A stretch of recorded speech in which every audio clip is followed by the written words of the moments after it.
take duk macen da Allah ya rufa mata asiri, ya girmama ta, ya mutunta ta, ya ba ta miji mai rufin asiri, tana cikin rufin asiri sai ta ki ta kwantar da hankalinta ta yi abin da ya dace, to ki kiyaye ranar da Allah zai kama ki. Shi Allah ka'idarsa in yi maka alheri ka saka da sharri, to in ya waiwayo ka sai ka ce wayyo Allah. Wannan ni a ido na abin ya faru, zan gaya muku shi a matsayin labari don ya zama izina. Wata rana a wata jiha daga cikin jihohin Najeriya, tsaka da watan azumi, mun je tafsirin azumi. Mun taso daga wajen tafsiri muna tafiya a mota sai muka zo daidai wata danja. Irin danja dai da kuka sani, inda ake bada hannu na motoci ko? Sai ga wata mata almajira. Da ta zo wanda muke tafiya da shi a mota, sai daga sun yi magana, sun gaisa, alamar kamar an san juna. Za mu wuce a mota sai ta fashe da kuka. To kun ga dole ni a matsayina na bako wani abu zai shiga raina. Muna wucewa sai nake ce wannan me ya haɗa ka da ita kuma? Ya za ku rabu naga ta kama kuka kuma almajira ka ɗauko kuɗi ka bata, sai ce malam ai wannan matar da kake gani akwai labari a kanta. Sai na ce to menene labari? Yace mun yi zaman gidan haya ne da ita da mijinta. A gurguje in takaice mana labarin. Yace mijinta mutumin kirki ne mai rufin asiri.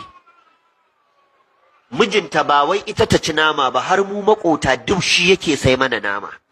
Ba dai ƙarshen jin daɗi ba kenan a ce nama ma ya ishe ka, ya ci nama har ya ture. Yace to mijinta duk mu makota ma shi yake ba mu nama. Yace to amma matar ba ta da kirki sama da duk yadda kake tsammani. Yace idan ta tashi bala'i da mijinta, irin matan nan ne da ba su da harshe. Yanzu idan tana da magana da mijinta ko ɗanta wanda ya balaga bai kamata ta yi masa irin wannan magana ba. Ta rinka terere duk makota ana ji tana cin mutuncinsa, bai taɓa tanka mata ba. Yace duk mu makotansa wallahi kunyarsa muke ji, ba ma iya haɗa ido da shi saboda in ta masa irin wannan tijarar ba ma iya haɗa ido da shi in gari ya waye. Yace to wata rana bayan an yi sallah asuba ta kwana ta ne masa balbalin bala'i, mun zo masallaci duk muna ɗan nan nokewa muna jin kunya, ya fahimta sai ya sha kaina ya tare ni. Sai ce wani na san baka jin daɗin abin da yake faruwa a gidana ko? Yace ina ta goggocewa ba na san ma nuna masa ainaji. Sai ce kai haƙuri, ku yi haƙuri. Wancan abin da yasa nake tausayinta, nake rike ta da amana, ubanta ne yayi min halacci. Shi mahauci ne. To ya je za a yi lokacin da ya nemi aure ba ita yake so ba, 'yan makociyarsa ya nema aure. Yayi duk abin da ya kamata ya 19 na arziki. An tari ranar ɗaurin aure, sai da za a ɗaura auren baban yarinyar ya ji wai mahauci ne, ya fito masa da kayansa ya ce su ba za su ba mahauci ba.